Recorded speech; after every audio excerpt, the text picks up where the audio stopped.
Banyak hewan menakutkan yang hidup jauh di balik ombak, seperti cumi-cumi vampir ini, yang hidup 914 meter di bawah permukaan laut dalam kegelapan yang nyaris sempurna. Hewan ini memiliki jubah seperti jubah vampir.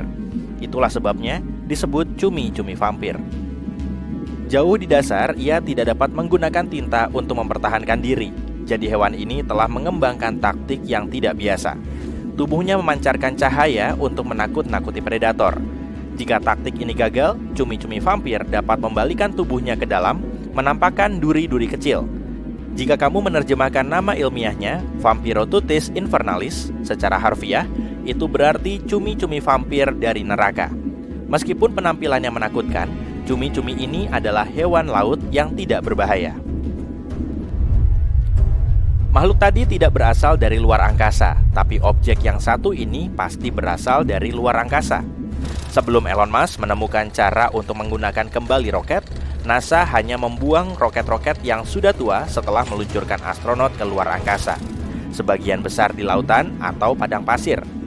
Pada tahun 2012, Jeff Bezos meluncurkan misi untuk menemukan roket Apollo 11. Mereka menemukannya dengan menggunakan sonar, tapi kondisinya sangat buruk. Roket tersebut berada di dasar lautan, tidak jauh dari lokasi yang diperkirakan. Mereka berhasil menyelamatkan mesin dan merekonstruksi 2 di antaranya.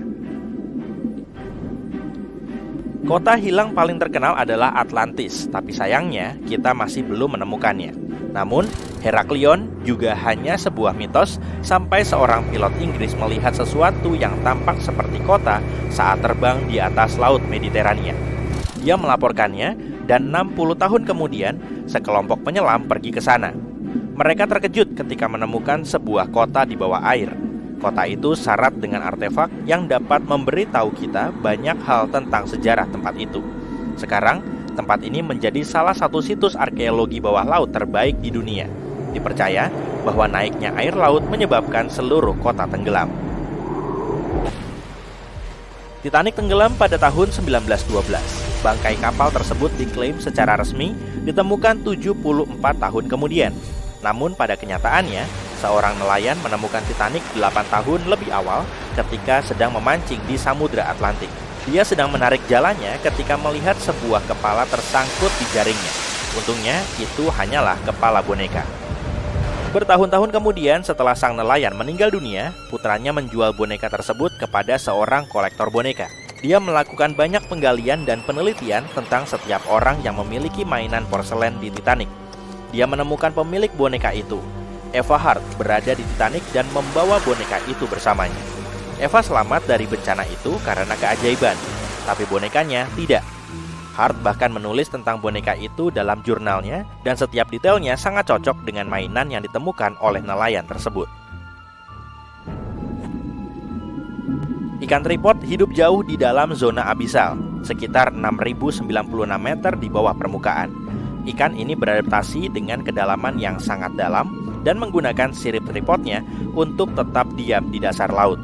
Makhluk ini tidak memiliki mata yang besar, tapi bahkan jika ia memiliki mata, mata ini tidak akan berguna dalam kegelapan. Sebaliknya, ikan tripod menggunakan siripnya seperti antena untuk mendeteksi gerakan apapun di dalam air. Makhluk ini tidak terlalu beruntung dalam hal kehidupan percintaannya, sehingga ia harus mengembangkan taktik unik untuk bereproduksi. Seekor ikan tripod bisa memiliki kelamin jantan dan betina. Makhluk aneh berikutnya adalah ikan kadal. Ikan ini memiliki banyak gigi setajam silet, mulut yang besar, dan mata yang sangat besar yang digunakan untuk berburu. Semua ini membuat hewan ini terlihat aneh. Ikan kadal hidup di kedalaman sekitar 3.350 meter di zona tengah malam, di mana tidak ada cahaya. Hewan aneh ini pada dasarnya memakan segala sesuatu yang bisa masuk ke dalam mulutnya, mulai dari ikan kecil hingga ikan kadal lainnya. Di sisi lain, ketika melihat ikan reptil lainnya, ikan ini mungkin akan jatuh cinta, karena menemukan pasangan di kedalaman tersebut bukanlah tugas yang mudah. Seperti ikan tripod, ikan kadal bisa menjadi jantan dan betina pada saat yang bersamaan. Saat membayangkan sebuah sungai, kita pasti membayangkannya di daratan. Namun alam tidak dapat diprediksi, dan ternyata ada sebuah sungai yang mengalir di bawah lautan di California. Sungai ini mengalir pada kedalaman sekitar 3 km. Sungai ini memiliki semua yang dimiliki oleh sungai biasa: batang kayu yang tenggelam, batang pohon, dan bebatuan. Dan terlepas dari keunikannya, sungai ini bukanlah satu-satunya sungai di dunia. Ada juga sungai bawah laut di Amazon dan Greenland. Makhluk yang menakutkan ditemukan di dekat pantai Angola oleh kendaraan yang beroperasi dari jarak jauh. Makhluk itu terlihat tidak memiliki kepala atau tubuh. Makhluk itu berada di kedalaman sekitar 1325 meter di bawah permukaan. Setelah melakukan penelitian, para ilmuwan menyimpulkan bahwa benda itu bukanlah sesuatu yang ada di dalam fiksi ilmiah. Itu hanyalah sekelompok Siphonophores yang saling menempel. Pada tahun 2015, seorang pria sedang menyelam di Caesarea, dan sesuatu yang berkilau menarik perhatiannya. Dia mengulurkan tangan, mengambilnya dan menyadari bahwa itu adalah koin emas. Setelah itu, dia memeriksa dasar laut dan menemukan lebih banyak lagi koin emas. Dia melaporkan kejadian tersebut kepada pihak berwenang setempat, dan mereka menyimpulkan bahwa dia telah menemukan harta karun Arab. Koin-koin itu terbuat dari emas padat 24 karat dan berusia beberapa ribu tahun. Namun karena kadar garam dan suhu yang sempurna, koin-koin itu tampak masih baru. Koin-koin itu berasal dari sebuah kapal yang membawa kargo. Kapal itu terjebak dalam badai dan sayangnya tenggelam. Salah satu hal teraneh yang pernah ditemukan ada di Laut Baltik. Ini adalah sebuah anomali yang terlihat seperti diciptakan oleh peradaban yang berbeda. Ditemukan oleh para peneliti Swedia, dan pada dasarnya mereka tidak tahu apa itu. Mereka harus meminta pendapat dari banyak ilmuwan lain. Jika kamu melihat formasi ini dari atas, panjangnya 61 meter dan terlihat persis seperti pesawat luar angkasa yang jatuh. Sulit dipercaya bahwa ini adalah formasi alami, tapi jangan khawatir. Formasi ini benar-benar terbentuk secara alami karena Laut Baltik telah mengalami banyak erosi sepanjang sejarah. Kemungkinan besar, formasi aneh tersebut adalah hasil dari proses ini. Sekelompok penyelam di Madagaskar terkejut ketika mereka menemukan pisau sepanjang 2,13 meter di dasar laut.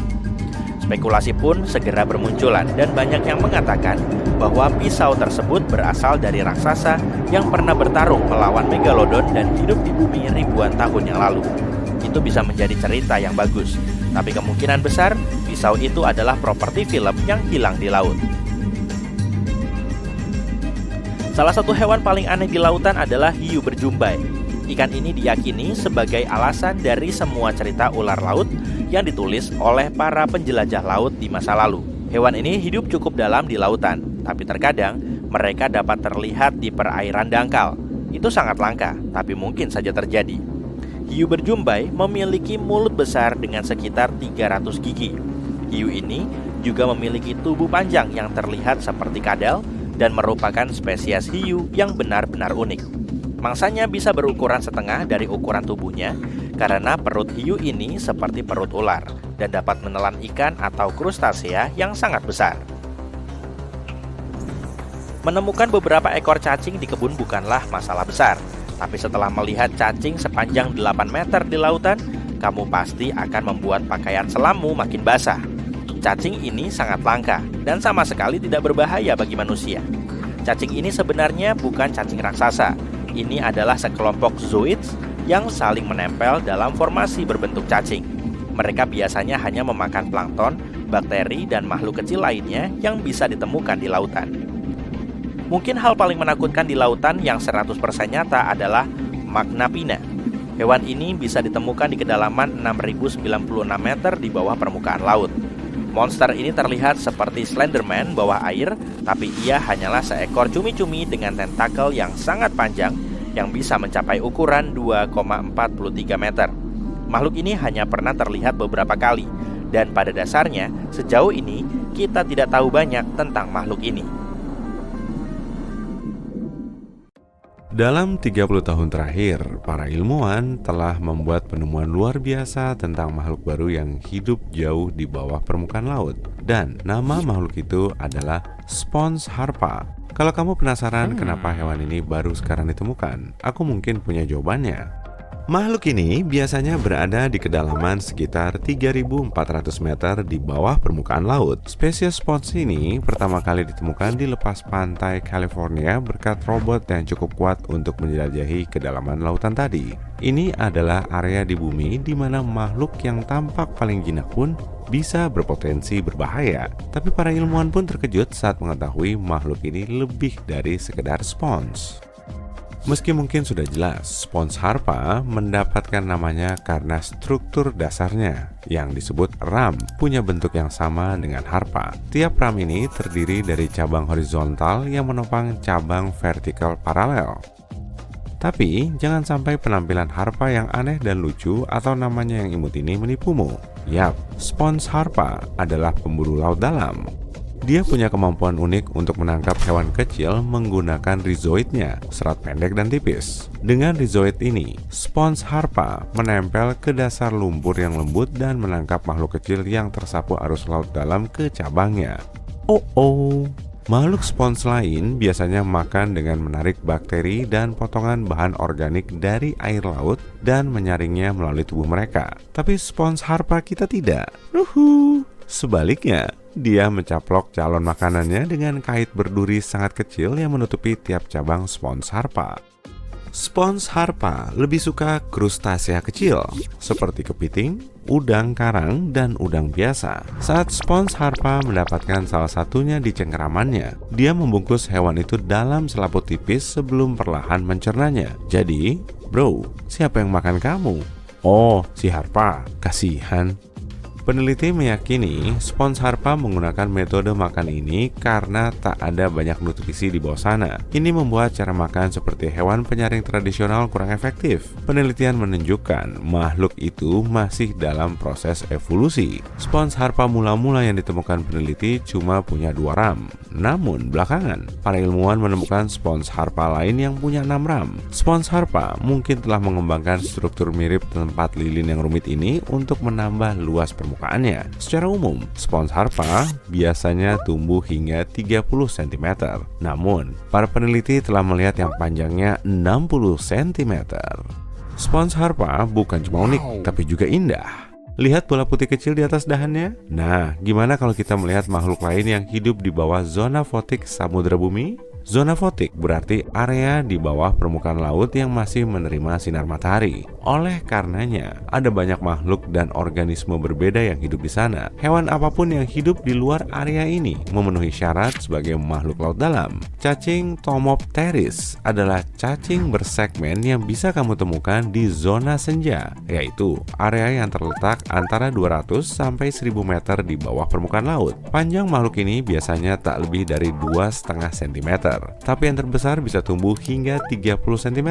Sambil berenang dan makan, cacing ini melakukan apa yang peneliti gambarkan sebagai tarian halus yang menakjubkan. Alasannya, makhluk ini bisa berenang dengan sangat cepat dan bermanuver pada sudut sempit dengan mudah. Saat mendengar kata cacing, kebanyakan orang mungkin memikirkan cacing tanah. Jadi, menarik untuk mengetahui bahwa ada cacing laut dalam di luar sana yang tak pernah meninggalkan air sepanjang hidupnya.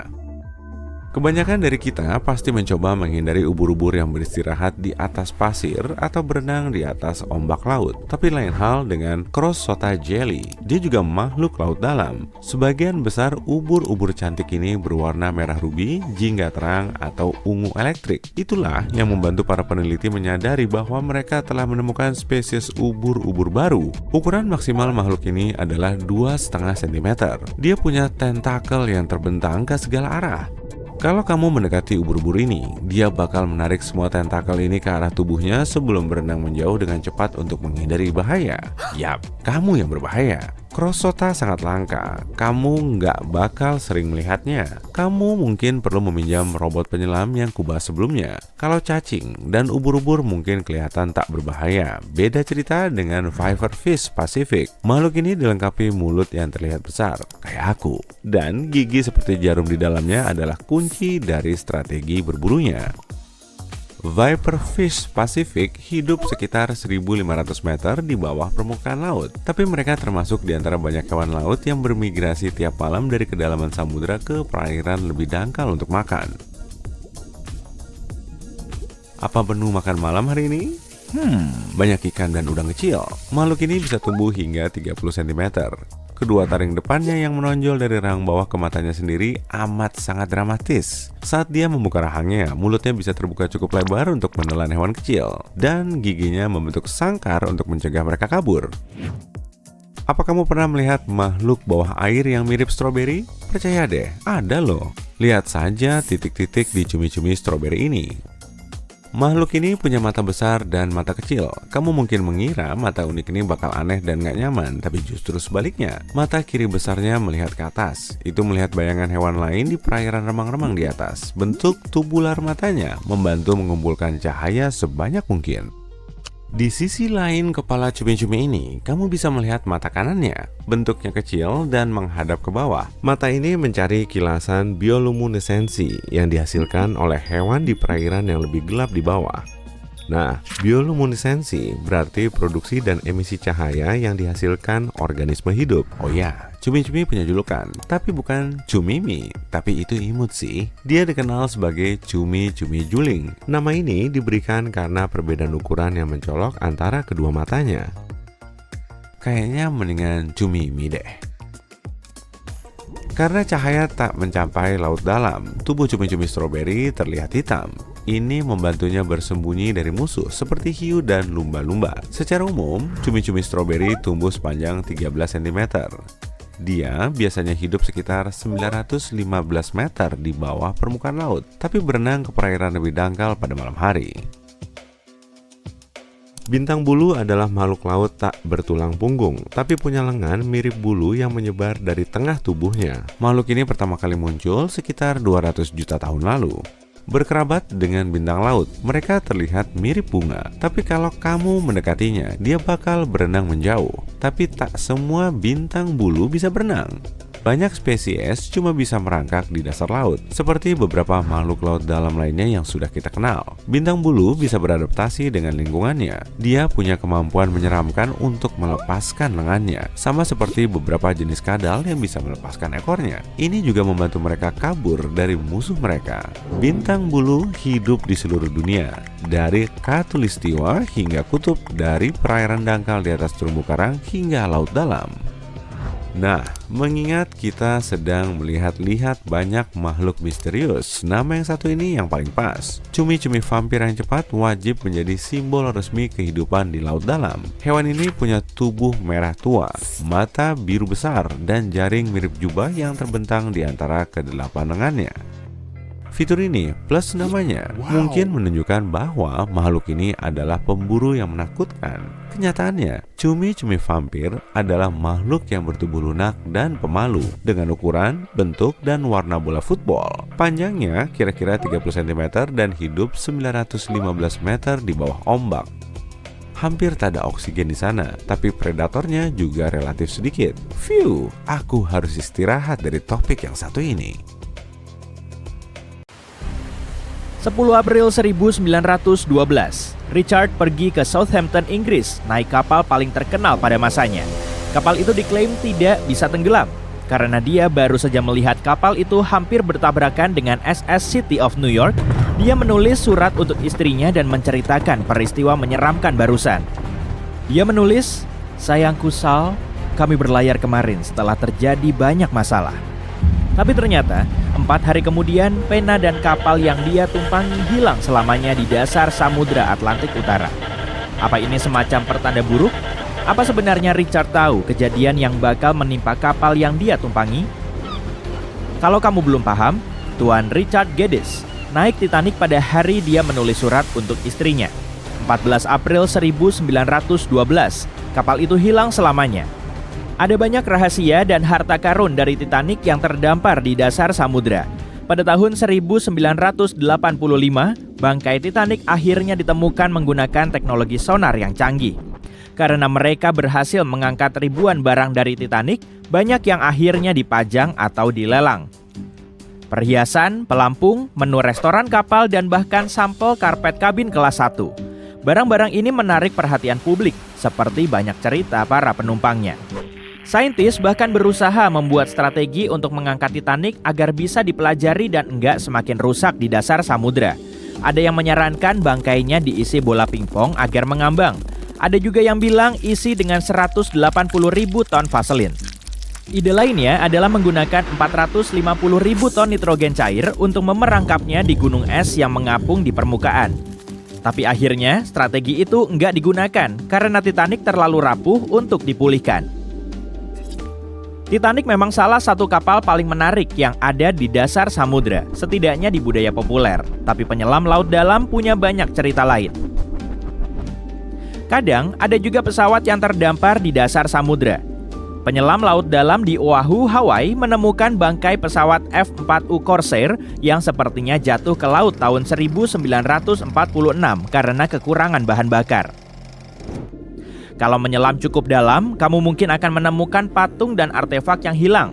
Seperti yang ditemukan di satu-satunya taman arkeologi bawah laut yang lokasinya di lepas pantai Napoli, Italia. Di sana ada reruntuhan kota Romawi kuno, Baia. Patung bawah laut ini keren banget loh. Ironisnya beberapa peralatan yang seharusnya mengangkut kita ke bulan sudah lama hilang di dasar laut. Kok bisa? Berawal dari akhir tahun 1960-an dan berakhir di awal tahun 70-an. Banyak roket Apollo diluncurkan untuk mengorbit bumi dan bulan. Saat mencapai ketinggian 61 km, bagian pertama pesawat luar angkasa termasuk mesinnya harus dilepaskan.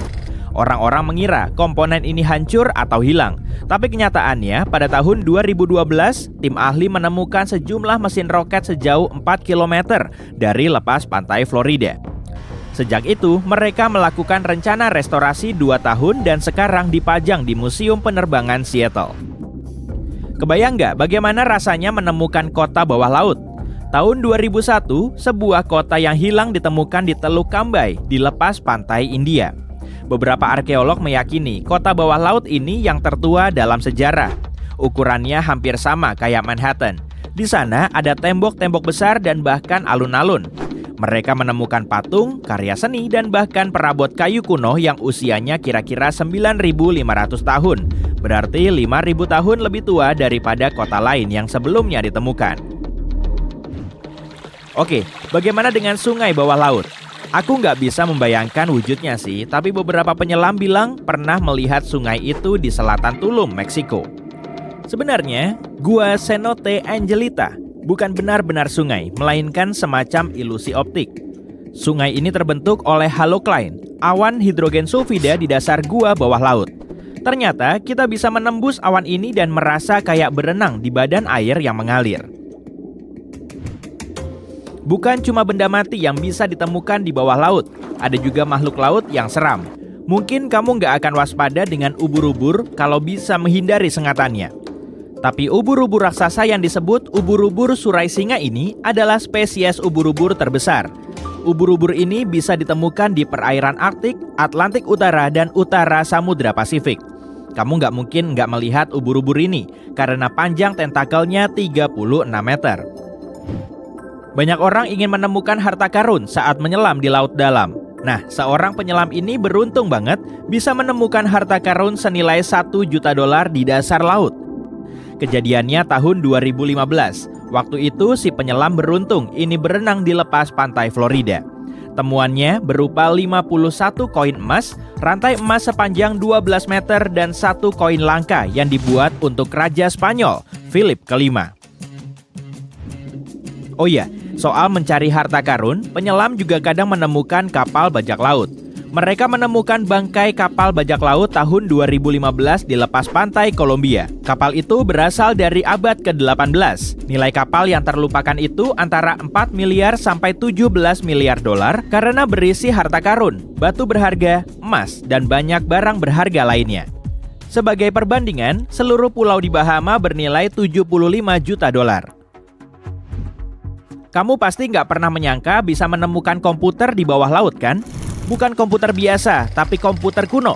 Tapi pernah ada loh orang yang menemukan komputer kuno ini sekitar tahun 1900-an di bangkai kapal yang berada di lepas pantai sebuah pulau Yunani. Peneliti meyakini gawai batu aneh ini adalah bentuk paling awal komputer. Alat ini dirancang untuk banyak hal, misalnya memprediksi posisi astronomi dan gerhana di kalender. Karena manusia kehilangan sebagian besar teknologi zaman dulu, menemukan teknologi itu lagi sekarang rasanya luar biasa. Kita bisa mengumpulkan banyak pencapaian Yunani kuno. Kalau ingin melihat, komputer itu sekarang berada di Museum Arkeologi Nasional Athena. Tempat ini mungkin jadi salah satu tempat paling misterius di bumi, namanya Palung Mariana. Palung ini adalah bagian terdalam samudra di bumi. Gak tahu sih berapa tepatnya kedalaman palung ini karena susah diukur. Tapi kira-kira 11 km dan 5 kali lebih panjang dari Grand Canyon. Lubang bawah laut besar ini pertama kali diteliti pakai tali yang diberi beban pada tahun 1875. Tahun 2012, sutradara film asal Kanada James Cameron mencapai bagian dasar palung ini menggunakan kapal selam Deep Sea Challenger. Terdapat banyak makhluk aneh di palung ini, termasuk gurita dumbo, teripang, dan hiu goblin. Nama Palung Mariana diambil dari Kepulauan Mariana di dekat sana, yang bernama Las Marianas, untuk menghormati Ratu Spanyol, Ratu Mariana dari Austria.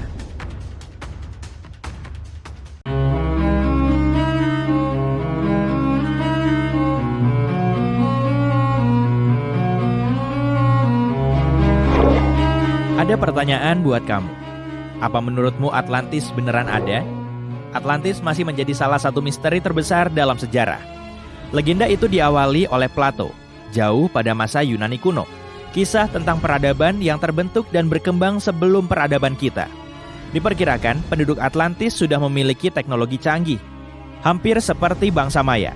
Tapi menurut legenda, karena ketamakan rakyatnya, mereka dihukum dengan banjir yang menghancurkan dan menenggelamkan kota-kota mereka. Ada berbagai teori yang coba memperkirakan lokasi Atlantis.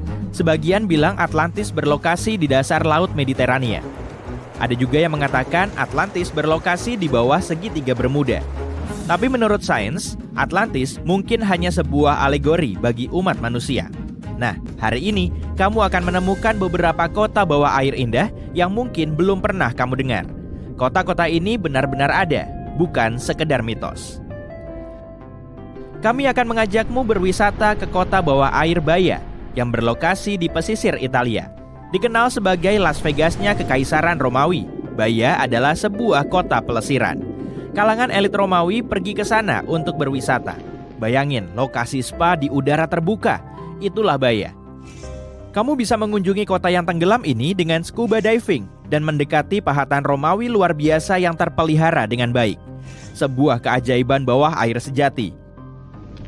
Kamu bisa melihat kuil-kuil dan bangunan yang hancur melalui dasar perahu yang terbuat dari kaca. Ini museum tertutup lumut di Claudius Nymphaeum. Di sebelah kirimu, kamu bisa melihat koleksi patung Yunani klasik. Dengan berenang melalui Via Herculeana, kamu akan tiba di Villa Aprotiro. Villa adalah rumah gaya Italia, dan di sini kamu bisa mengagumi lantai marmernya yang asli. Perhatikan pola hitam putih dan bentuk-bentuk menakjubkan yang dibuat dengannya. Berikutnya, kamu akan tiba di Portus Julius. Apa kamu bisa lihat struktur dinding runtuh di dasar laut? Ada tiang-tiang yang terpelihara dengan baik serta lantai dari batu kapur. Lihatlah puing-puing pemandian air panas Lakus. Mozaik warna-warni yang tersisa kelihatan sangat indah.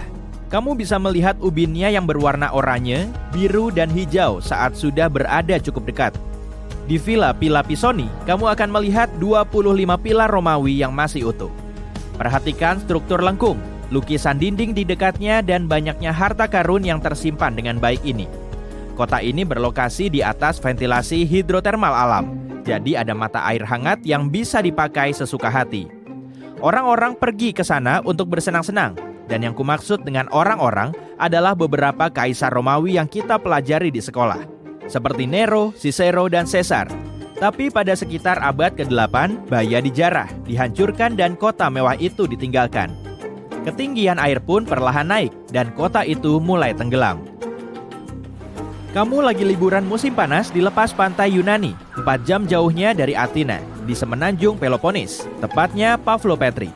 Kamu memakai alat snorkelmu dan pergi menyelam di hari yang cerah. Setelah beberapa saat menyelam, kamu mulai melihat pola-pola di dasar laut. 4 meter di bawah permukaan laut, satu persatu mulai terlihat siluet objek yang kamu kenali. Ketika kamu lanjut berenang, Sesuatu yang mirip penampakan sebuah kota muncul di depan matamu. Kamu penasaran, bagaimana air bisa menghanyutkan seluruh kota? Bebatuan tampak dibentuk menjadi objek yang mirip dengan fondasi bangunan. Nicholas Fleming, ahli oseanografi asal Inggris yang sedang berlibur di Yunani, adalah orang yang menemukan Pavlo Petri. Saat itu, dia sedang mendokumentasikan artefak dasar laut. Tim menemukan situs yang penuh dengan periuk, bejana penyimpanan, dan peralatan. Batu quern misalnya adalah alat untuk menggiling biji-bijian dan mengubahnya menjadi tepung. Banyak bejana Yunani kemudian ditemukan yang mengindikasikan bahwa pemukiman ini berasal dari zaman perunggu 5.500 tahun lalu, ketika orang-orang mulai tinggal di kota-kota. Diperkirakan pemukiman ini bertahan selama 2.400 tahun. Kini, Pavlo Petri dianggap sebagai kota tenggelam tertua yang pernah ditemukan. Dan kota ini mengesankan karena bukan cuma berupa desa sederhana. Situs ini merupakan kota pelabuhan yang hidup dengan bangunan dari batu, sebuah pasar, jalan-jalan, dan bahkan lapangan. Yuk kita lanjutkan eksplorasi dan cari berbagai rahasia di kota-kota bawah air lain. Kamu menyelam di lepas pantai Kepulauan Ryukyu. Perairan Samudra Pasifik nggak bisa dikatakan tenang. Ada arus kuat yang menarikmu memasuki laut dalam. Tiba-tiba kamu melihat sebuah struktur sangat besar, berkat sinar matahari yang menembus sampai dasar laut. Awalnya, bentuknya mirip reruntuhan Machu Picchu di Peru sana. Ketika mendekat, pelan-pelan kamu bisa melihat bentuknya. Struktur berbentuk piramida, lengkung-lengkung, anak tangga. Ini hal-hal yang banyak dijumpai di istana dan kastel. Mungkinkah ini pertanda aktivitas manusia? Yang baru saja kamu lihat adalah yang sekarang dikenal sebagai Monumen Yonaguni. Ini juga disebut sebagai Atlantisnya Jepang. Seluruh monumen itu berukuran sekitar 5 lapangan football dan setinggi bangunan 5 lantai. Fiturnya yang paling mengejutkan adalah terasnya yang luas yang bisa menampung banyak orang. Para penjelajah dan ilmuwan percaya bahwa Yonaguni berasal dari 10.000 tahun lalu. Tapi apakah ini struktur buatan manusia atau formasi alam? Masih diperdebatkan. Bagi ahli geologi laut terbaik Jepang, Profesor Masaaki Kimura, Yonaguni adalah warisan dari sebuah peradaban yang hilang. Kimura sudah menyelam untuk menjelajahi reruntuhan ini lebih dari 100 kali selama 10 tahun terakhir. Menurutnya, ada tanda-tanda jelas aktivitas manusia di bawah sana. Kolam segitiga yang ada di permukaan monumen adalah cekungan berbentuk segitiga yang merupakan simbol historis air mancur di wilayah itu. Ada juga kura-kura raksasa yang dipahat di sisi timur struktur. Dan menurut Kimura, kura-kura memiliki arti kultural penting. Beberapa keping alat dari batu ditemukan di situs itu. Perkiraan umurnya berasal dari 10.000 tahun lalu. Tapi nggak semua ilmuwan meyakini hal yang sama. Bagi banyak ilmuwan, Yonaguni adalah hasil ribuan tahun abrasi. Fakta bahwa monumen itu tersusun atas satu batuan besar membuat mereka percaya bahwa struktur ini bukan buatan manusia. Tepian yang jelas dan permukaannya yang rata mirip formasi alam di Irlandia Utara yang dikenal dengan nama Giant's Causeway.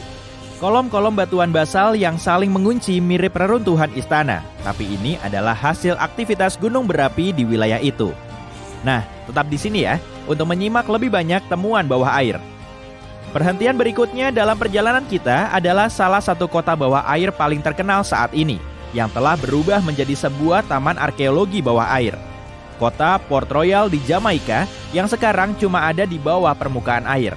Tapi di tahun 1692, ini adalah salah satu kota terkaya di belahan barat bumi. Port Royal adalah pusat kerajaan Inggris saat itu, dan merupakan kota perdagangan penting yang menarik banyak orang dari segala penjuru. Ini juga kota asal para bajak laut Karibia yang sesungguhnya. Pagi hari pada tanggal 7 Juni 1692, penduduk Port Royal menemui takdir yang enggak mereka sangka-sangka. Bar-bar dan restoran yang penuh dengan pengunjung porak-poranda karena guncangan. Orang-orang terpaksa meninggalkan tempat tidur mereka karena gempa bumi berkekuatan besar yang diperkirakan setara dengan 7,5 skala Richter sekarang. Seorang korban selamat bilang, dia melihat tanah terbelah dan menelan kota bulat-bulat. Yang dia katakan mungkin ada benarnya, karena kota itu dibangun sebagian besar di atas pasir. Tanah mengisap bangunan-bangunan, jalan-jalan, dan semua orang di atasnya. Geyser-geyser mengalami erupsi, dan akhirnya gelombang setinggi bangunan berlantai 10 menghantam kota.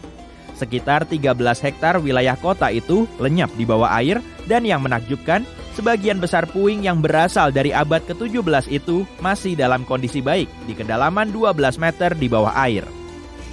Dalam puing-puing itu, para arkeolog menemukan sejumlah kedai minuman, gudang penyimpanan, dapur, dan bangunan rekreasi multifungsi. Kamu juga bisa melihat patung singa besar, jembatan yang tenggelam, dan banyak struktur melengkung indah.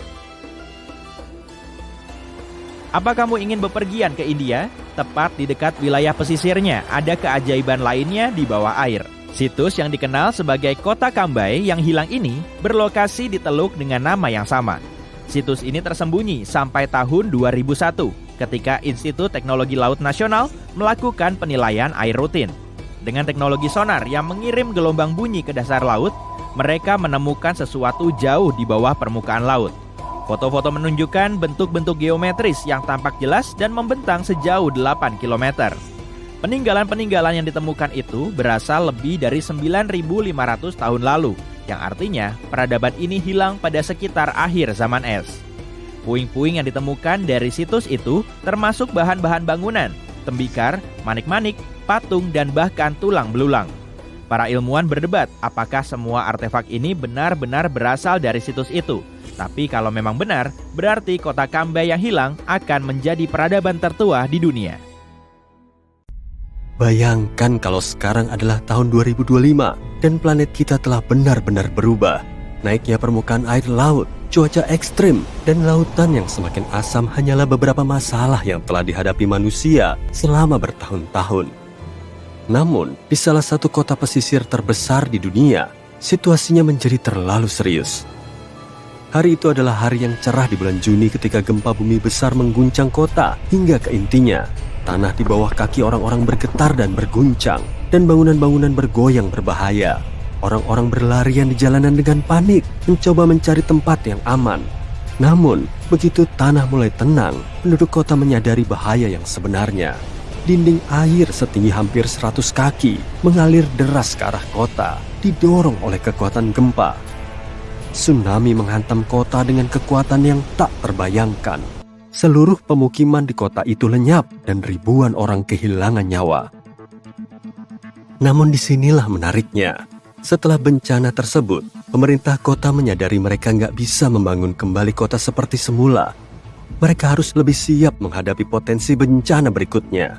Maka mereka membuat sebuah proyek yang sangat ambisius, membangun sebuah kota bawah air. Tujuannya adalah untuk menciptakan sebuah kota yang mandiri dan berkelanjutan di bawah permukaan laut yang bisa bertahan dari bencana alam apapun.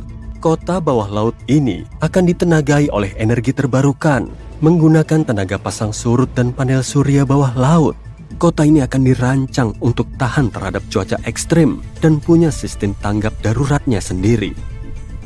Proyek ini menarik beberapa ilmuwan, insinyur, dan arsitek terbaik di dunia. Mereka bekerja tanpa lelah untuk mendesain kota dan dengan hati-hati mempertimbangkan setiap aspek dari proyek ini. Kota bawah laut ini akan punya semua yang dimiliki oleh kota pada umumnya, mulai dari sekolah dan rumah sakit hingga toko dan restoran. Akan ada peternakan bawah laut, di mana ikan dan makhluk laut lainnya bisa tumbuh.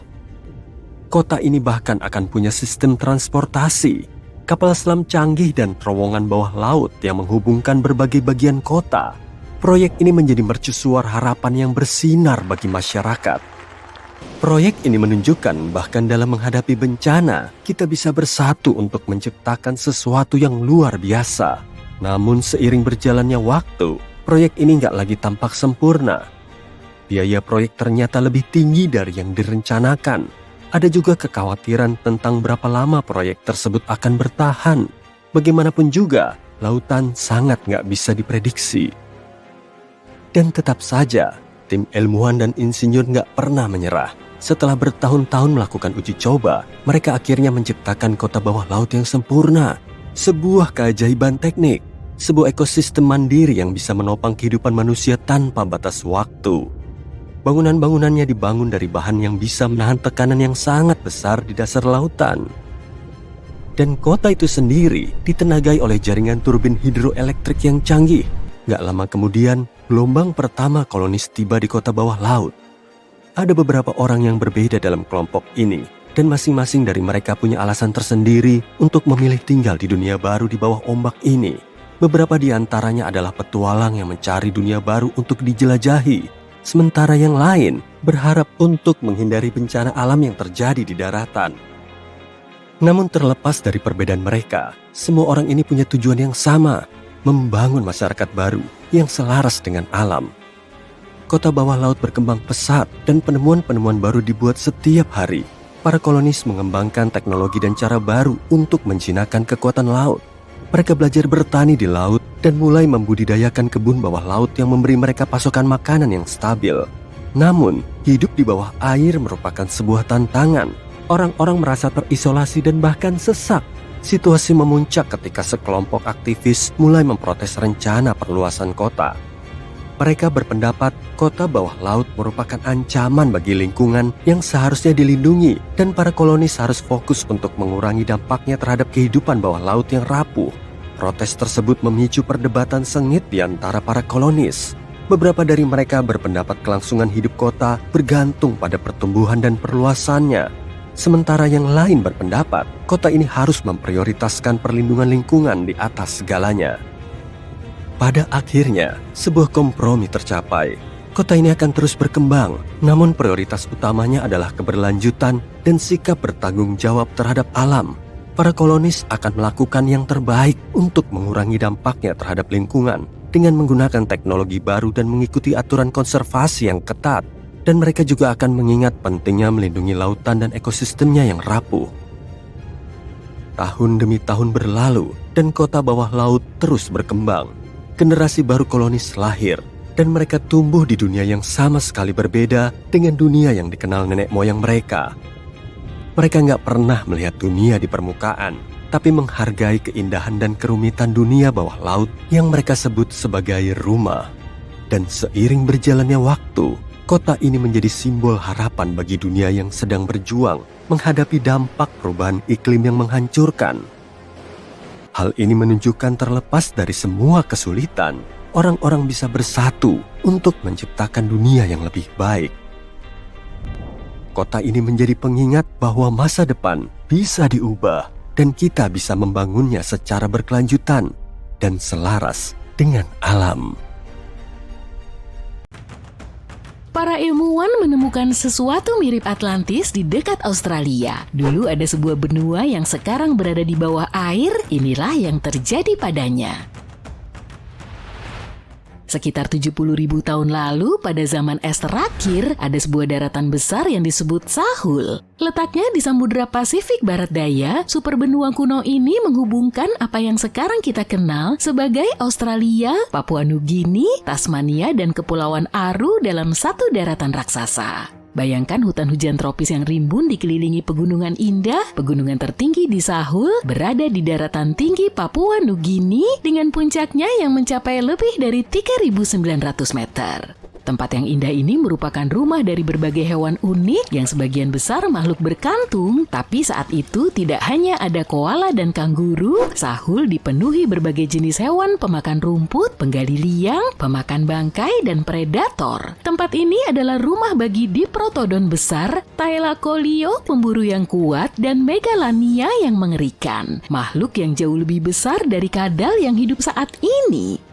Itu tempat yang unik karena di bagian dunia lain dipenuhi oleh hewan-hewan placentalia pada saat itu seperti serigala, gajah, dan manusia. Di Sahul, satu-satunya mamalia normal adalah kelelawar dan hewan pengerat. Tapi tidak semua bagiannya sama. Wilayah Timor, Arafura, dan Carpentaria ditutupi sabana panas dan hutan kering. Wilayah ini tampak seperti Australia modern, gurun pasir panas dengan semak belukar, padang rumput, dan hutan beriklim sedang di sepanjang pantai timur.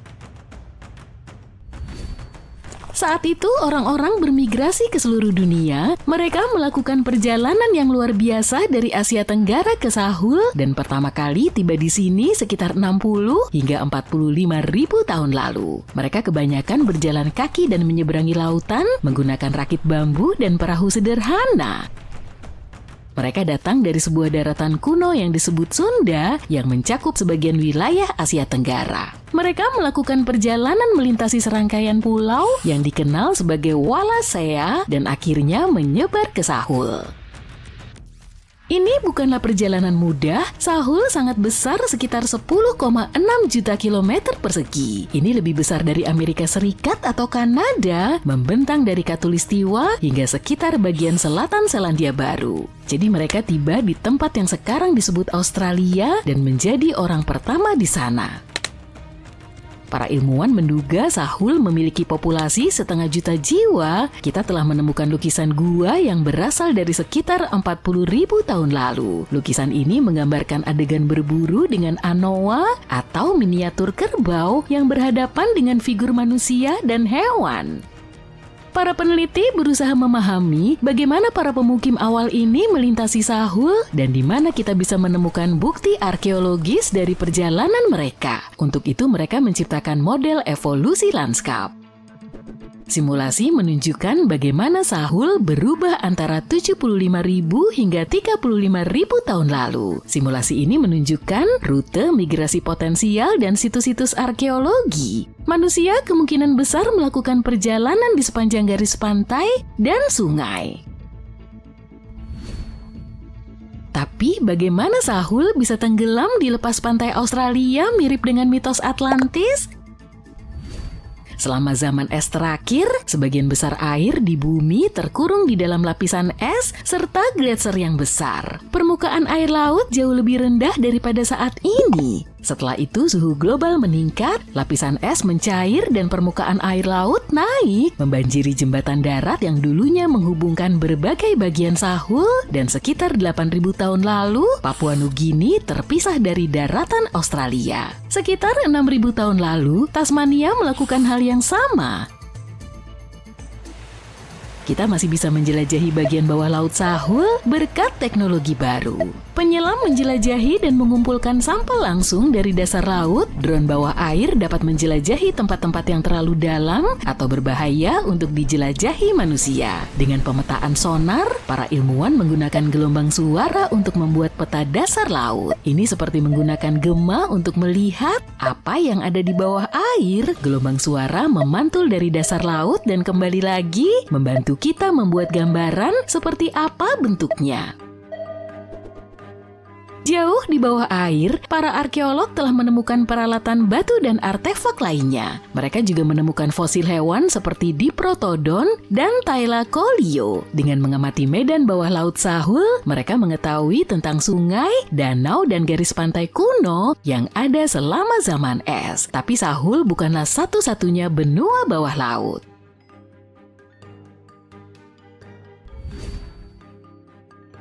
Sahul bukan satu-satunya permata tersembunyi di Asia Tenggara, ada juga Sundaland, sebuah tempat yang terdiri dari Sumatera, Jawa, Kalimantan, dan beberapa pulau lainnya. Tempat ini sangat luas pada zaman es, tapi sekarang hampir sepenuhnya berada di bawah air. Hampir, tapi tidak seluruhnya, bagian di atas lautan penuh dengan kehidupan. Kalau kamu menyukai burung, datang deh ke tempat ini. Di sini ada hampir 1/5 spesies burung di dunia.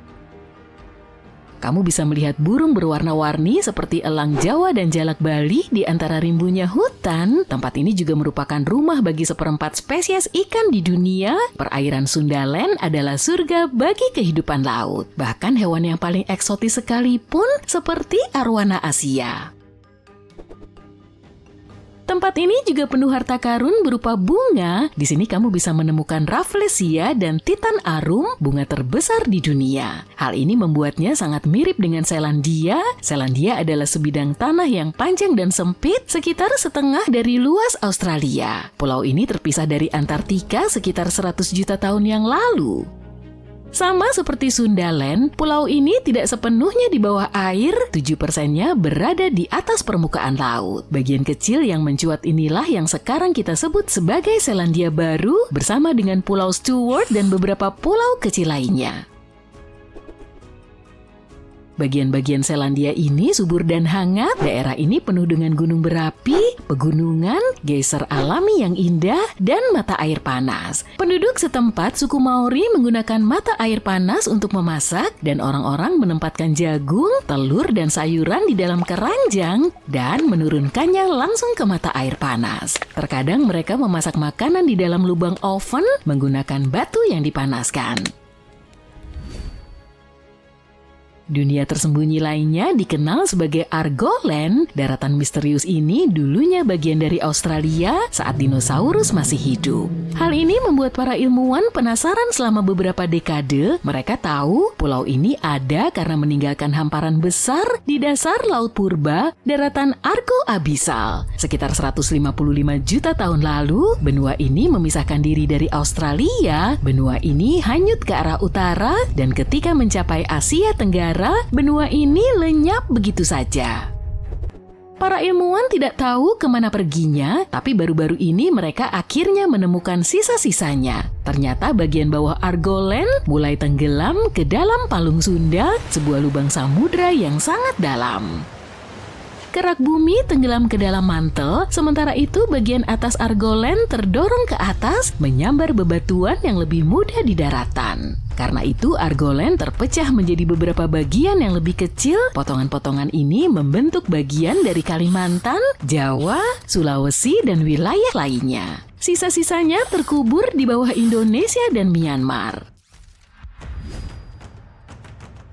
Bayangkan sebuah daratan kolosal sebesar Greenland, Greater Adria, perjalanannya dimulai sekitar 240 juta tahun lalu ketika memisahkan diri dari super benua Gondwana. Ia mulai bergerak ke utara, dan setelah 100 juta tahun menikmati lautan yang hangat, tiba-tiba dia menabrak Eropa dan hancur berkeping-keping. Sebagian besar kepingan-kepingan itu masuk ke dalam mantel bumi, tapi ada juga yang terkikis dan menjadi bagian dari barisan pegunungan seperti pegunungan Alpen. Saat ini sisa-sisa Greater Adria tersebar di lebih dari 30 negara dari Spanyol hingga Iran. Itulah kenapa sangat sulit dicari. Seychelles juga pernah menjadi bagian dari Gondwana. Ya, pulau-pulau indah ini berada di atas benua kuno. Kita tahu banyak tentangnya karena singkapan granitnya yang memukau. 100 tahun lalu, Alfred Wegener menemukan pergeseran benua, tapi tidak ada yang mempercayainya. Singkapan granit ini membantunya membuktikan dia tidak gila dan lempeng tektonik benar-benar bergerak. Seychelles memisahkan diri dari India dan Madagaskar, akhirnya menjadi penyendiri di Samudra Hindia. Hal ini mungkin terjadi karena beberapa gunung berapi yang sangat aktif di perangkap Deccan. Pulau-pulau ini menjadi rumah bagi spesies unik, baik di daratan maupun terumbu karang di dekatnya. Mauritius terpisah dari India setelah kepunahan dinosaurus. Sepanjang perjalanannya, ia meregang menjadi bentuk yang panjang seperti pita dan juga pecah berkeping-keping. Sekarang semuanya tersebar di bawah Samudra Hindia. Para ilmuwan menemukan tanah yang hilang ini dengan mempelajari kristal kecil dan kuno yang disebut zirkon. Zirkon ini seperti kapsul waktu, asalnya dari 660 juta hingga 2 miliar tahun lalu. Itu bahkan lebih tua dari Mauritius sendiri. Kristal-kristal kuno ini mengisyaratkan bahwa ada Atlantis lain di suatu tempat di dekatnya. Ternyata ada banyak benua tersembunyi di seluruh dunia, dan mungkin kita akan menemukan lebih banyak lagi di masa depan. Ini ikan biasa, dan inilah ikan yang seharusnya menjadi manusia. Tapi ternyata tidak, dan bukan karena ikan ini tidak keluar dari lautan. Ikan kedua memiliki mata yang lebih cerdas, tapi hampir tidak ada perbedaan di antara keduanya. Dan itulah sebabnya, dan apa kamu lihat siluet dalam kegelapan itu? Monster besar yang buruk rupa ini adalah salah satu karakter utama dalam cerita ini, dan dia membenci ikan yang cerdas. Tapi aku akan menceritakannya nanti. Jadi dunia lautan adalah perjuangan abadi untuk bertahan hidup, yang besar dan kuat memakan yang lebih kecil dan lebih lemah. 400 juta tahun yang lalu, hal yang sama juga terjadi, hanya saja dalam skala yang lebih besar. Monster-monster yang nyata menghuni lautan, ikan reptil raksasa memakan kelabang laut yang panjang. Beberapa ikan ditutupi dengan cangkang bertulang, yang lainnya memiliki gigi setajam silet. Akibatnya beberapa ikan yang lebih lemah melarikan diri dari lautan untuk bertahan hidup. Makhluk-makhluk lain meninggalkan lautan untuk mendapatkan makanan atau karena penasaran. Jadi menurut teori evolusi, dalam jutaan tahun berikutnya, ikan-ikan ini mulai menumbuhkan anggota tubuh dan rambut serta memanjat pohon. Dan kamu tahu apa yang terjadi selanjutnya?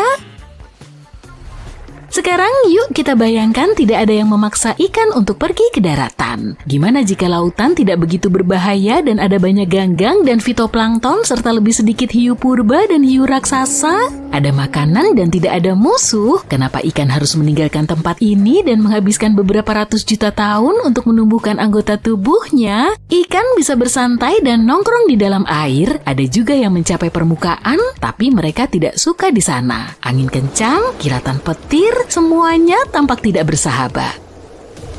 Jutaan tahun berlalu dan ikan masih ada. Penghuni laut yang lebih berbahaya muncul. Tapi ikan hanya menumbuhkan sirip yang lebih panjang untuk berenang lebih cepat. Ikan-ikan lain menumbuhkan lempengan di ekornya untuk menangkis musuh, tapi secara umum, sebagian besar ikan masih terlihat sama seperti jutaan tahun yang lalu. Otak ikan mulai berkembang, ikan-ikan belajar bagaimana berkomunikasi satu sama lain menggunakan ekolokasi dan gerakan ekor dan sirip. Sepanjang hari, ikan berenang, mencari makanan, berkembang biak, dan berkumpul bersama tidak masuk akal jika mereka berevolusi. Dan sekarang kita lihat sejarah manusia. Jadi ikan datang ke daratan dan menumbuhkan anggota tubuh. Kemudian perjuangan untuk bertahan hidup dimulai. Beberapa makhluk menjadi karnivora, yang lain berubah menjadi herbivora. Beberapa memakan rumput dan yang lainnya melihat buah yang matang di pohon. Makhluk-makhluk yang merayap ini mulai meraih buah. Setelah jutaan tahun melakukan upaya tersebut, anggota tubuh makhluk-makhluk itu mulai tumbuh lebih panjang. Mereka berdiri dengan kaki belakang dan akhirnya menjadi tegak. Hewan purba ini, nenek moyang primata, belajar memanjat pohon untuk mendapatkan lebih banyak buah. Kemudian beberapa dari mereka mulai menggunakan batu untuk memecahkan kulit kacang, yang lain mulai melempar tongkat ke dahan untuk merobohkan apel purba. Semakin banyak hewan-hewan ini berinteraksi dengan lingkungan, semakin berkembang pula otaknya. Selain harimau bertaring tajam dan monster purba lainnya yang mencoba memakan primata, ada juga kondisi cuaca buruk yang menyebabkan banyak masalah. Kera purba mulai bersembunyi di gua-gua dan bahkan membuat tempat berlindung dari ranting dan dedaunan. Kemudian seseorang secara tidak sengaja menyalakan api dan hal itu mengubah aturan mainnya. Koneksi neuron baru terbuka di otak dan hal ini mengarah pada pemikiran abstrak. Orang-orang membuat api unggun di gua-gua dan menyaksikan api membuat bayangan di dinding. Gambar-gambar mulai terbentuk di kepala mereka. Nenek moyang manusia mulai membuat gambar. Selangkah demi selangkah, selama jutaan tahun mereka berevolusi menjadi Homo sapiens. Tentu saja tidak ada yang tahu persis bagaimana prosesnya, tapi yuk kita asumsikan bahwa evolusi berjalan seperti ini. Perjuangan untuk bertahan hidup membentuk otak manusia.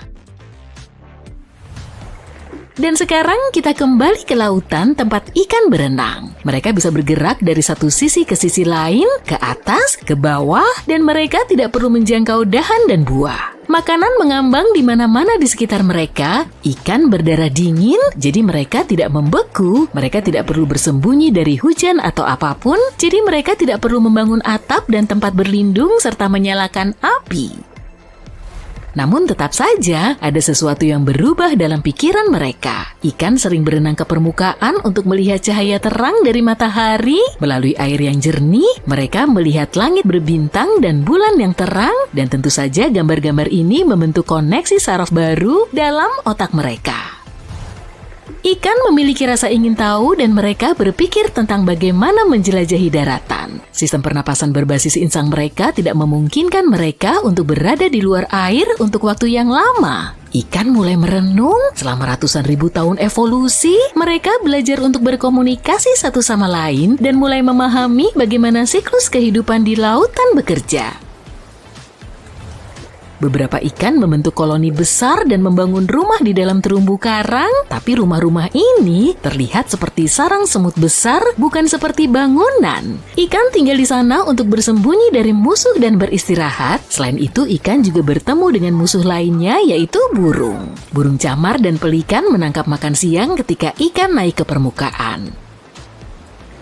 Ikan-ikan kecil memutuskan untuk tidak berenang di sana dan membuat undang-undang yang melarang mereka mendekati permukaan. Munculnya undang-undang yang tak terucapkan ini membentuk masyarakat. Beberapa ikan berlatih untuk menangkis burung camar. Ikan-ikan memegang batu tajam, potongan karang, atau kerang di giginya. Dan ketika burung camar menangkap mereka, ikan-ikan ini memukul kaki burung-burung itu dengan karang.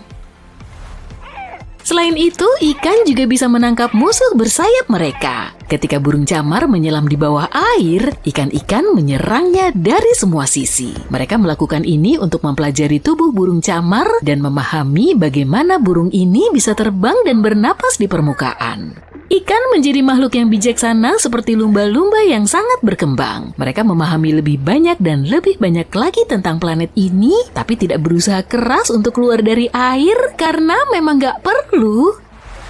Tapi kemudian mereka menemukan sesuatu yang menyeramkan. Ikan-ikan berenang ke arah pantai dan melihat makhluk botak besar tanpa sisik dengan kulit, lengan, dan kaki yang halus menyelam ke dalam air. Ikan-ikan berenang mendekat untuk mengenal mereka, tapi makhluk-makhluk ini menangkap mereka dengan tangan berselaput. Sekarang ikan memiliki musuh lain yang lebih berbahaya. Manusia laut. Mereka cerdas, kejam, dan kuat. Untuk memahami makhluk-makhluk ini, kita kembali ke dunia nyata dan melihat anjing laut, lumba-lumba, paus, dan walrus. Semua hewan ini adalah mamalia, yang berarti darah hangat mengalir dalam tubuhnya. Tapi kenapa mereka begitu berbeda dari ikan ya? Anjing laut dan singa laut memiliki nenek moyang yang sama dengan anjing. Manatee dan gajah memiliki asal-usul yang sama. Paus dan lumba-lumba adalah versi laut dari kuda Nil dan hewan bertapak. Ratusan juta tahun yang lalu, nenek moyang semua mamalia ini adalah ikan berdarah dingin. Mereka keluar dari lautan dan mulai menjelajahi daratan. Tubuh mereka mulai berubah, suhu darah mereka meningkat, tapi beberapa hewan ini memutuskan untuk tidak pergi jauh dari air. Yang meninggalkan lautan menjadi anjing, beruang, dan gajah. Lalu yang tinggal dekat dengan samudra dan laut menjadi mamalia yang beradaptasi dengan air. Mereka tidak menjelajahi daratan karena berbagai alasan. Beberapa hewan bersembunyi di dalam air dari musuh di darat. Mungkin sebagian tidak bisa menghabiskan waktu lama di bawah terik matahari. Mereka berubah menjadi hewan dengan sirip. Mereka tidak memiliki insang, tapi dapat menahan napas di bawah air selama beberapa menit. Dan sekarang bayangin jika primata yang tinggal di pohon pindah ke pantai, kulit mereka akan kehilangan bulunya, selaput akan tumbuh di jari-jari mereka, dan seluruh tubuh mereka akan ditutupi dengan lapisan lemak yang tebal. Mereka akan mengembangkan kecerdasan dan menjadi manusia laut. Masing-masing dari mereka akan memiliki berat badan sebesar beruang kutub karena lemak subkutan. Faktanya adalah bahwa semua mamalia laut membutuhkan banyak lemak untuk melindungi tubuh mereka dari hawa dingin. Lemak dalam jumlah besar membuat mereka bisa bergerak cepat di dalam air. Kini ikan-ikan yang cerdas dan damai harus bertarung dengan manusia laut yang kejam. Tapi siapa yang akan menang dalam konflik ini? Sepertinya kita butuh video lain untuk mengetahuinya.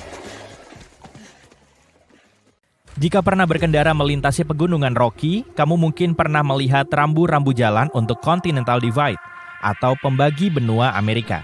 Semua daerah aliran sungai di sebelah baratnya bermuara di Samudra Pasifik, dan semua yang ada di lereng timurnya langsung menuju Atlantik. Hanya ada satu anak sungai di Wyoming yang tidak dapat memilih satu sisi dan mengalir ke kedua samudra pada saat yang bersamaan. Two Ocean Creek memulai perjalanannya dari ketinggian di Pegunungan Teton. Puncak-puncak yang tertutup salju memberikan latar belakang yang sempurna saat sungai ini mulai menuruni bukit, berkelok-kelok melewati padang rumput pegunungan dan hutan lebat. Saat melanjutkan perjalanannya, sungai ini sampai ke Two Ocean Pass. Ini adalah persimpangan geografis di mana sungai ini terbagi menjadi dua cabang, Atlantic Creek dan Pacific Creek. Pacific Creek mengalir ke arah barat dan menjadi bagian dari daerah aliran Sungai Snake yang lebih besar, membawa airnya ke Sungai Snake yang akhirnya bergabung dengan Sungai Columbia dan akhirnya mencapai Samudra Pasifik. Atlantic Creek mengarah ke timur dan mengalir ke Sungai Yellowstone, Missouri, dan Mississippi dan akhirnya bermuara di Teluk Meksiko. Jika menghubungkan kedua daerah aliran sungai di peta, kamu akan mendapatkan satu garis biru antara Oregon dan Louisiana. Para penjelajah yang berjuang untuk menemukan jalur barat laut di antara dua samudra tidak pernah tahu bahwa mereka bisa menggunakan sungai ini. Mereka hanya perlu menggunakan perahu yang sangat kecil. Beberapa ilmuwan percaya bahwa ikan throat cutthroat lebih beruntung dengan cara itu. Ikan-ikan ini berhasil bermigrasi dari Sungai Snake ke Sungai Yellowstone, kemungkinan besar menggunakan Two Ocean Creek. Secara teknis, ikan dapat melakukan perjalanan lebih dari 9.600 km untuk menempuh seluruh jarak dari laut ke laut yang bersinar di air tawar. Sungai ini bisa jadi sangat cocok untuk perjalanan tersebut. Terdapat jalur pendakian di Taman Nasional Grand Teton yang mengarah ke Two Ocean Pass. Jika kamu merasa cukup berjiwa petualang, kamu dapat berdiri di persimpangan benua dan melihat awal dari dua perjalanan air. Danau Lonar di India muncul tiba-tiba sekitar 52.000 tahun yang lalu. Data yang lebih baru mengatakan bahwa usianya mungkin jauh lebih tua, mungkin lebih dari 500.000 tahun. Pada awalnya, para ilmuwan yakin bahwa danau ini adalah kawah kuno dari gunung berapi yang sudah lama punah. Tapi kemudian, para ahli geologi melakukan analisis rinci terhadap tanah dan airnya dan menemukan bahwa Danau Lonar berasal dari luar angkasa. Mineral yang ditemukan di tanahnya mirip dengan yang ditemukan di batuan bulan yang dibawa ke bumi selama program Apollo. Danau ini merupakan kawah tumbukan yang ditinggalkan oleh meteorit besar yang hampir 6 kali lebih berat dari Empire State Building. Tumbukannya sangat kuat, sehingga batuan vulkanik meleleh dan berubah menjadi kaca. Dalam waktu 20 detik, danau yang tadinya sudah lumayan unik tiba-tiba berubah menjadi merah muda. Ini bukanlah bagian dari kampanye pemasaran film Barbie. Analisis terperinci menunjukkan bahwa air tersebut mengandung mikroba yang unik. Mikroba-mikroba itu menumpuk di permukaan dan memancarkan pigmen merah muda. Setelah beberapa saat, mikroba-mikroba tersebut mengendap di dasar dan danau menjadi transparan kembali. Burung flamingo yang mendapatkan makanan dari danau tersebut juga mencicipi beberapa mikroba dan warnanya berubah menjadi merah muda yang lebih cerah dari biasanya. Salah satu pemandangan paling terkenal di Taman Nasional Yellowstone adalah mata air Grand Prismatic. Mata air ini merupakan salah satu mata air terbesar di dunia dan telah menginspirasi orang-orang yang melihatnya setidaknya sejak abad ke-19. Saat itu, sekelompok pemburu menyebutkan adanya danau berwarna biru nila yang mendidih seperti kuali besar. Beberapa dekade kemudian, sekelompok ekspedisi datang ke mata air ini untuk mempelajarinya lebih jauh dan menjelaskan penampakannya yang tidak biasa. Namun, karena mata air itu pada titik terlebarnya lebih panjang dari lapangan sepak bola Amerika, mereka harus membangun kapal khusus dan melakukan perjalanan jauh dari pantai. Para ilmuwan yang menumpang kapal tersebut tidak pernah mengenakan pelampung. Mereka tahu bahwa itu tidak akan berguna jika perahu mereka terbalik.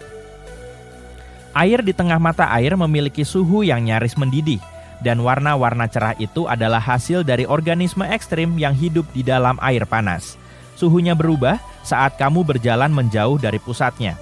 Spesies berbeda yang tidak keberatan dengan panas telah menetap di berbagai bagian kolam, memberikan pigmen yang beragam dan terkenal itu. Pada awal abad ke-20, seseorang mendapatkan ide menarik untuk mencoba mengairi sebagian dari gurun Black Rock di Nevada. Mereka mengebor sebuah sumur dan menemukan banyak air, tapi suhunya hampir mencapai titik didih. Air tersebut jelas tidak baik untuk pertanian, sehingga geyser buatan manusia itu ditinggalkan begitu saja. Selama beberapa dekade, geyser buatan itu perlahan-lahan berubah menjadi kerucut endapan kalsium karbonat yang mengesankan. Kemudian, pada tahun 1964, sebuah perusahaan energi panas bumi mengebor sumur lain di dekat sumur pertama. Air yang mereka temukan memiliki suhu yang sama. Kali ini, air itu tidak cukup panas untuk kebutuhan mereka menghasilkan energi. Jadi, mereka memutuskan untuk menutup sumur itu dan pergi. Tapi air terus saja keluar dan benar-benar mengeringkan geyser pertama. Geyser kedua yang diberi nama Fly Geyser masih mengalirkan air panas yang kaya akan mineral. Kerucutnya berwarna-warni dan terlihat seperti bukan berasal dari planet ini berkat ganggang yang hidup di dalamnya yang menyukai panas. Setiap musim panas, Caño Cristales di Kolombia berubah menjadi pelangi cair atau sungai 5 warna. Pada saat ini dan sampai akhir musim gugur, kondisinya tepat untuk dasar sungai berubah menjadi merah, kuning, hijau, biru, dan hitam yang cerah. Keindahan ini berkat tanaman air tertentu yang tumbuh di sungai, sejenis rumput sungai yang istimewa. Selama musim hujan, air sungai mengalir deras dan sinar matahari tidak dapat mencapai tanaman ini. Selama musim kemarau, tidak ada cukup air untuk cadangan makannya.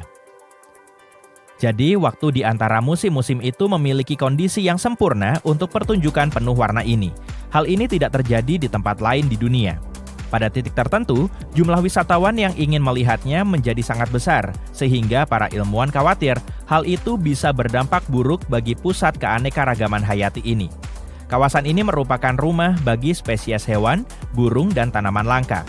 Sekarang ada jalur ekowisata dan jam buka yang ketat. Pada bulan Agustus tahun 2014, seorang pria di Tunisia akan pulang ke rumah dari utara setelah menjalankan bisnisnya. Saat itu adalah malam musim panas dan dia bermimpi tentang air ketika tiba-tiba air muncul tepat di depannya. Ada sebuah danau di tengah gurun dan pria itu cukup yakin bahwa danau itu belum ada beberapa hari sebelumnya. Perairan baru itu mendapat julukan Danau Misterius dan benar-benar menjadi sebuah misteri besar. Ratusan orang datang ke sini untuk berenang di airnya yang jernih dan sejuk. Danau ini menjadi tempat yang populer, tapi beberapa hari kemudian airnya berubah menjadi hijau tua. Penduduk setempat tidak peduli dengan hal ini dan terus mandi di danau. Namun, ketika para ilmuwan dan ahli geologi tiba di tempat itu, mereka mengumumkan bahwa airnya berbahaya untuk berenang.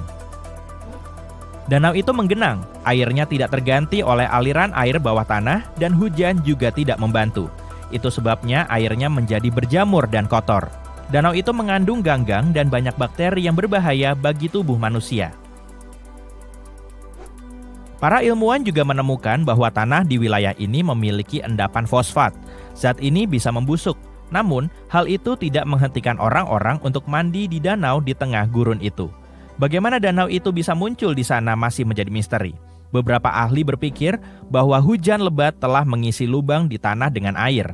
Teori lain yang lebih populer mengatakan bahwa gempa bumi telah membentuk danau. Aktivitas seismik pasti telah merobek kerak bumi di atas permukaan air. Kemudian, mata air bawah tanah mengisi celah tersebut. Jadi, secara teori, danau itu bisa mengering kembali suatu hari nanti, sama seperti saat kemunculannya. Dalam 30 tahun terakhir, para ilmuwan telah membuat penemuan luar biasa tentang makhluk baru yang hidup jauh di bawah permukaan laut. Dan nama makhluk itu adalah Spons harpa. Kalau kamu penasaran kenapa hewan ini baru sekarang ditemukan, aku mungkin punya jawabannya. Makhluk ini biasanya berada di kedalaman sekitar 3.400 meter di bawah permukaan laut. Spesies Spons ini pertama kali ditemukan di lepas pantai California berkat robot yang cukup kuat untuk menjelajahi kedalaman lautan tadi. Ini adalah area di bumi di mana makhluk yang tampak paling jinak pun bisa berpotensi berbahaya. Tapi para ilmuwan pun terkejut saat mengetahui makhluk ini lebih dari sekedar spons. Meski mungkin sudah jelas, Spons harpa mendapatkan namanya karena struktur dasarnya yang disebut ram punya bentuk yang sama dengan harpa. Tiap ram ini terdiri dari cabang horizontal yang menopang cabang vertikal paralel. Tapi jangan sampai penampilan harpa yang aneh dan lucu atau namanya yang imut ini menipumu. Yap, Spons harpa adalah pemburu laut dalam. Dia punya kemampuan unik untuk menangkap hewan kecil menggunakan rizoidnya, serat pendek dan tipis. Dengan rizoid ini, Spons harpa menempel ke dasar lumpur yang lembut dan menangkap makhluk kecil yang tersapu arus laut dalam ke cabangnya. Makhluk spons lain biasanya makan dengan menarik bakteri dan potongan bahan organik dari air laut dan menyaringnya melalui tubuh mereka. Tapi spons harpa kita tidak. Sebaliknya, dia mencaplok calon makanannya dengan kait berduri sangat kecil yang menutupi tiap cabang spons harpa. Spons harpa lebih suka krustasea kecil, seperti kepiting, udang karang, dan udang biasa. Saat spons harpa mendapatkan salah satunya di cengkeramannya, dia membungkus hewan itu dalam selaput tipis sebelum perlahan mencernanya. Jadi, bro, siapa yang makan kamu? Oh, si harpa, kasihan. Peneliti meyakini spons harpa menggunakan metode makan ini karena tak ada banyak nutrisi di bawah sana. Ini membuat cara makan seperti hewan penyaring tradisional kurang efektif. Penelitian menunjukkan makhluk itu masih dalam proses evolusi. Spons harpa mula-mula yang ditemukan peneliti cuma punya 2 ram. Namun belakangan, para ilmuwan menemukan spons harpa lain yang punya 6 ram. Spons harpa mungkin telah mengembangkan struktur mirip tempat lilin yang rumit ini untuk menambah luas permukaannya. Secara umum, spons harpa biasanya tumbuh hingga 30 cm. Namun, para peneliti telah melihat yang panjangnya 60 cm. Spons harpa bukan cuma unik, tapi juga indah. Lihat bola putih kecil di atas dahannya? Nah, gimana kalau kita melihat makhluk lain yang hidup di bawah zona fotik samudra bumi? Zona fotik berarti area di bawah permukaan laut yang masih menerima sinar matahari. Oleh karenanya, ada banyak makhluk dan organisme berbeda yang hidup di sana. Hewan apapun yang hidup di luar area ini memenuhi syarat sebagai makhluk laut dalam. Cacing Tomopteris adalah cacing bersegmen yang bisa kamu temukan di zona senja, yaitu area yang terletak antara 200 sampai 1000 meter di bawah permukaan laut. Panjang makhluk ini biasanya tak lebih dari 2,5 cm. Tapi yang terbesar bisa tumbuh hingga 30 cm. Sambil berenang dan makan, cacing ini melakukan apa yang peneliti gambarkan sebagai tarian halus yang menakjubkan. Alasannya, makhluk ini bisa berenang dengan sangat cepat dan bermanuver pada sudut sempit dengan mudah. Saat mendengar kata cacing, kebanyakan orang mungkin memikirkan cacing tanah. Jadi, menarik untuk mengetahui bahwa ada cacing laut dalam di luar sana yang tak pernah meninggalkan air sepanjang hidupnya. Kebanyakan dari kita pasti mencoba menghindari ubur-ubur yang beristirahat di atas pasir atau berenang di atas ombak laut. Tapi lain hal dengan Crossota jelly. Dia juga makhluk laut dalam. Sebagian besar ubur-ubur cantik ini berwarna merah rubi, jingga terang, atau ungu elektrik. Itulah yang membantu para peneliti menyadari bahwa mereka telah menemukan spesies ubur-ubur baru. Ukuran maksimal makhluk ini adalah 2,5 cm. Dia punya tentakel yang terbentang ke segala arah. Kalau kamu mendekati ubur-ubur ini, dia bakal menarik semua tentakel ini ke arah tubuhnya sebelum berenang menjauh dengan cepat untuk menghindari bahaya.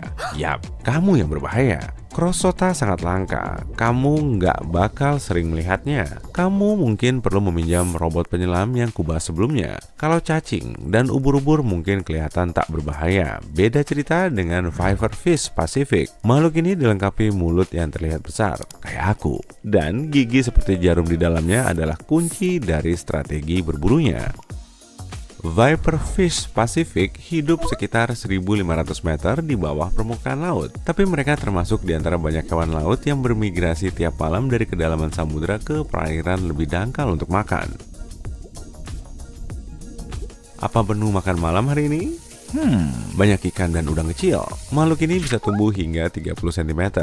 Kedua taring depannya yang menonjol dari rahang bawah ke matanya sendiri amat sangat dramatis. Saat dia membuka rahangnya, mulutnya bisa terbuka cukup lebar untuk menelan hewan kecil. Dan giginya membentuk sangkar untuk mencegah mereka kabur. Apa kamu pernah melihat makhluk bawah air yang mirip stroberi? Percaya deh, ada loh. Lihat saja titik-titik di cumi-cumi stroberi ini.